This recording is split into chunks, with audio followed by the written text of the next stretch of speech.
ठाकरे आपण खूप मेहनत घेतली होती गेल्या 6 वर्षापूर्वी, या मात्र ते आमदार आता आपल्यासोबत नाही आहे, यावेळी ठीक आहे ना. कसं असेल? हे बघा की ते आमदार जरी आमच्याबरोबर नसले तरी मतदार आमच्याबरोबर आहेत. संदीप गुळवे हे मराठा शिक्षण प्रसारक मंडळाचे एक संचालक आहेत. राजकीय सामाजिक शिक्षण क्षेत्रात त्यांचं मोठं संपर्क आणि काम आहे. ते योग्य उमेदवार आहेत आणि ती जागा शिवसेनेकडे पुन्हा एकदा जिंकून येईल. पोस्टल बैलेट का काउंटिंग पहले हो और उसके बाद जो है बॉडी है इलेक्शन कमीशन, उनको न्यूट्रल होना चाहिए और जनता देख रही है इलेक्शन कमीशन पे सवाल हो। जयराम रमेश, देखिए, इलेक्शन कमीशन के बारे में लोगों के मन में बहुत शंकाएं हैं. इलेक्शन कमीशन एक न्यूट्रल बॉडी है, एक संवैधानिक संस्था है, लेकिन जिस तरह से बार बार हमको जाकर सभी विपक्षी दलों को जाकर चुनाव आयोग के सामने हाथ जोड़ना पड़ता है, कुछ बातें सामने लानी पड़ती है और चुनाव आयोग भी सुना अनसुना करती है, ये इंडिपेंडेंट बॉडी का लक्षण नहीं है. प्रधानमंत्री चुनाव के दिन ध्यान को बैठते हैं और पूरा फोकस चैनल पर उनका ऊपर आता है. ये एक प्रकार से आचार संहिता, कोड ऑफ कंडक्ट का उल्लंघन है.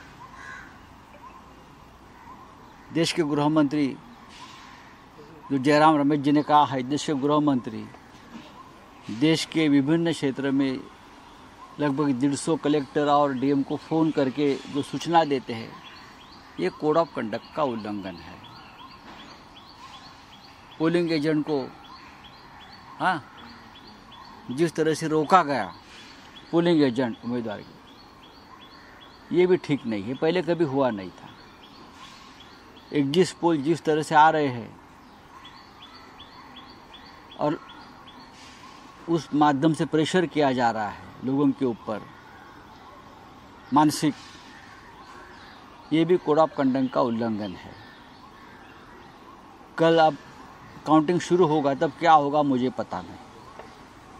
तो हम बार बार ये चुनाव आयोग से कहेंगे कि आप इंडिपेंडेंट, एक कहना पड़ता है इस देश में लोकतंत्र में कि आप इंडिपेंडेंट बॉडी है, आप समझ लीजिए, आप किसी के गुलाम नहीं हो, चाहे बीजेपी हो चाहे और कोई सत्ताधारी पार्टी हो, आप उनके गुलाम नहीं हो, आप इंडिपेंडेंटली काम करो. लेकिन चुनाव आयोग काम नहीं करता है. चुनाव आयोग बीजेपी की एक्सटेंडेड ब्रांच, बीजेपी की एक शाखा इस तरह से काम कर रहे. इसलिए इस देश का लोकतंत्र 10 साल में संकट में आया, खतरे में आया. तो हम कल पूरी एकजुटता से हमारे लोगों को कहा है, आखिरी होठ की गिनती होने तक आप वहाँ बैठिए, डट के रहिए. आपके ऊपर दबाव लाया जाएगा, तरह तरह के हथकंडे अपनाए जाएंगे, आपको डिमोरलाइज किया जाएगा, लेकिन आप वहाँ से हटो नहीं. ये हमारे सभी इंडिया आघाड़ी के जो प्रमुख लोग हैं, कार्यकर्ता है, पोलिंग और बूथ के एजेंट है, वहाँ के सबको संदेश दिया है. सर, आपण ज्या शाळेमध्ये शिकल्या ती शाळा काँग्रेसने निर्माण केली असं नाना पटोलेने म्हटलं. का आपला विषय काय आहे? सर, पोस्टल इलेक्टोरल की तरफ के जो मार्ग है उससे वोट्स जो है वो काउंट किए जाए, ऐसे कांग्रेस की तरफ से डिमांड आई थी. कैसे देखते हैं इस चीज़? अरे ये डिमांड कांग्रेस की नहीं है, इंडिया ब्लॉक की डिमांड है कि पोस्टल जो वोट्स है, पोस्टल बैलेट की गिनती पहले हो जाए और उनका निर्णय पहले आप डिक्लेयर कर दीजिए. पोस्टल बैलेट का जो ट्रेंड होता है वो बहुत महत्वपूर्ण ट्रेंड्स होता है. जैसे आपने देखा होगा, मध्य प्रदेश की गिनती जब हुई, विधानसभा की चुनाव, राजस्थान की, पोस्टल बैलेट में कांग्रेस आघाड़ी पर रही और बाद में अचानक ट्रेंड बदल गया. कैसे बदल गया किसी को पता नहीं. तो हमने ये मांग की है कि पोस्टल बैलेट की गिनती हो जाए ठीक से और उनका जो निर्णय है वो पहले डिक्लेअर किया जाए.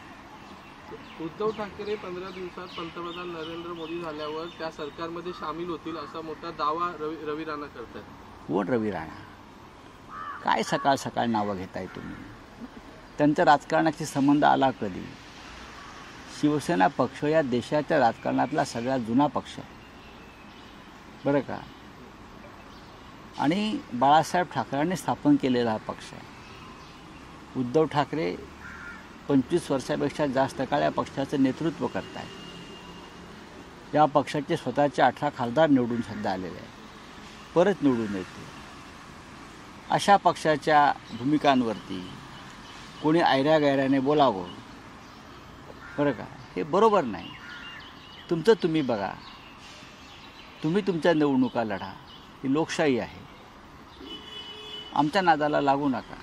आमच्या भूमिका काय आहेत ते आम्ही ठरवतो एकत्र बसून, आणि त्या संदर्भात माननीय पक्षप्रमुख निर्णय घेतात. सर, कल रवि राणा का उन्होंने बयान जो आया और मेडिटेशन किया, कल मेडिटेशन जो 3 दिन के लिए पीएम मोदी ने किया, उसके बाद उन्होंने एक लेटर लिखा है. इसमें उन्होंने कहा है कि सारी दुनिया का ध्यान अभी भारत की तरफ है और हमें आगे बढ़ने की नहीं, जरूरत है. सिर्फ कैमरा का ध्यान मोदी जी की तरफ था, दुनिया का ध्यान नहीं है. दुनिया का ध्यान हमारे तरफ इसलिए है कि क्या इस देश में लोकतंत्र बचेगा? क्या मोदी जी लोकतंत्र को बचने देगा? उसका ऊपर दुनिया का ध्यान है. क्या मोदी जी ठीक तरह से काउंटिंग होने देंगे? ये इस तरह दुनिया का ध्यान हमारे यहाँ चल रहा है. सर, देश के लेवल पे मीटिंग्स चल रही है, कंट्री वाइज जो है इंडिया अलायंस की मीटिंग्स चल रही है, हम देख रहे हैं. क्या महाराष्ट्र में भी ऐसी कोई मीटिंग्स डेफिनेटली चल रही है, डेफिनेटली चलेगी. आज हम शिवसेना पक्ष प्रमुख उद्धव ठाकरे जी के साथ हमारी बैठक होगी. हमारे जो कार्यकर्ता है राज्य भर में, जो पोलिंग एजेंट है, जो हमारे जो उम्मीदवार है, उनसे हमारे आज बातचीत होगी. यही सबको सूचना दी जाएगी या आखिर तक आप डटे रहो. स्ट्रैटेजी बनाई जाएगी आगे के लिए. स्ट्रॅटेजी जो बनते वो अशी ओपन नाही होती. रामदास यांनी ट्विट केलं आहे, गांजा पिऊन काही लोक लिखाण करतात. तर आपण